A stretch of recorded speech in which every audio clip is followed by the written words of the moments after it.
Dia berikan kekuatan. Oh, haleluya. Ku kan terbang melintasi segala persoalan, melintasi segala pergumulan. Kami terbang bersamamu. Amin.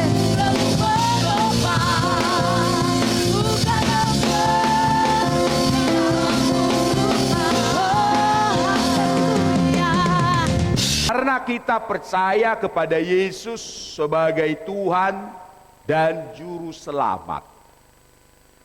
Seseorang yang akan menerima kasih karunia, seseorang yang dibenarkan oleh kasih karunia, dia harus percaya kepada Yesus sebagai Tuhan dan Juru Selamat.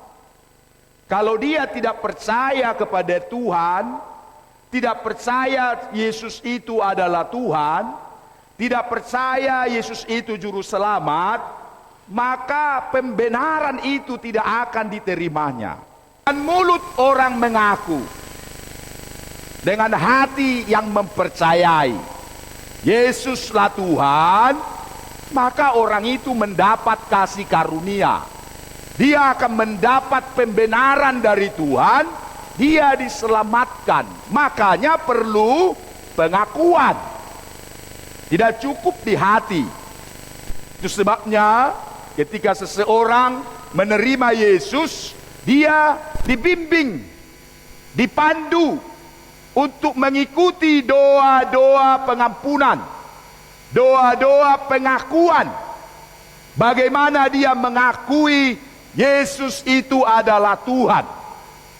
Maka ketika dia mau mengerjakannya, dia akan dibenarkan oleh Tuhan. Dia akan mendapat kasih karunia. Dia akan diselamatkan. Keselamatan itu mutlak pemberian sebagai anugerah Allah. Itu mutlak, tidak ada andil manusia di situ. Orang yang tidak dibenarkan, orang yang tidak menerima kasih karunia dari Allah, satu kali kelak dia akan menerima murka Tuhan. Dia akan menerima penghukuman. Di akhir hidupnya dia akan masuk neraka. Alkitab mencatat seperti itu, bahwa orang yang tidak menerima keselamatan dalam Yesus, akhir hidupnya ketika pengadilan itu dikatakan Alkitab, yang tidak percaya kepada Yesus akan dilemparkan ke dalam neraka. Itulah sebabnya kasih karunia sudah kita terima, kita dibenarkan oleh Tuhan, maka kita akan selamat dari murka itu. Kita akan terhindar dari murka Allah. Tempat kita bukan lagi di neraka, tapi kita di surga selama-lamanya bersama Tuhan. Haleluya.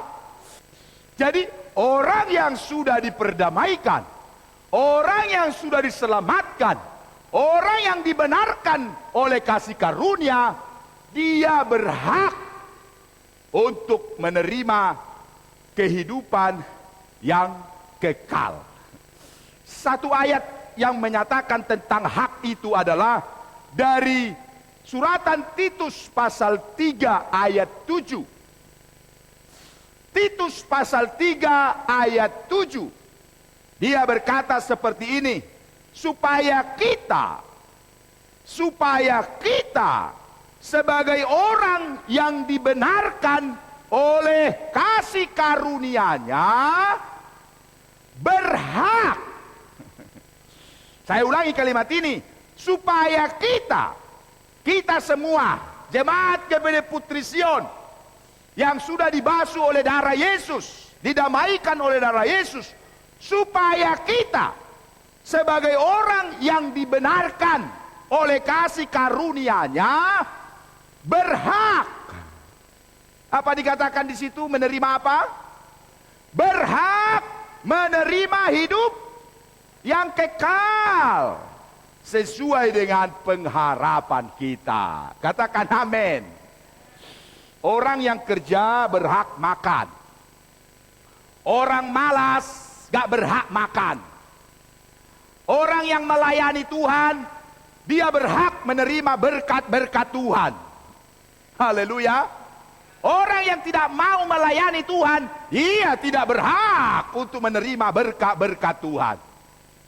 Sama halnya orang yang menabur, dia berhak menuai. Haleluya. Kalau kamu tidak menabur, kamu mau menuai, tidak mungkin. Kamu mau dapatkan pohon buah pisang, kamu tidak tanam pohon pisang, itu namanya maling dari kebun orang. Karena kamu tidak berhak mendapatkan buah pisang. Kamu bawa pisang banyak dari kebun, tapi kamu tidak ada pohon pisang. Itu kamu maling dari orang. Tapi orang yang menanam pohon pisang, dia berbuah, dia berhak mendapatkan buah pisang. Haleluya. Itulah janji Tuhan. Seperti itulah kita, orang yang sudah dibenarkan, diperdamaikan, menerima kasih karunia, berhak untuk kehidupan kekal. Katakan amin.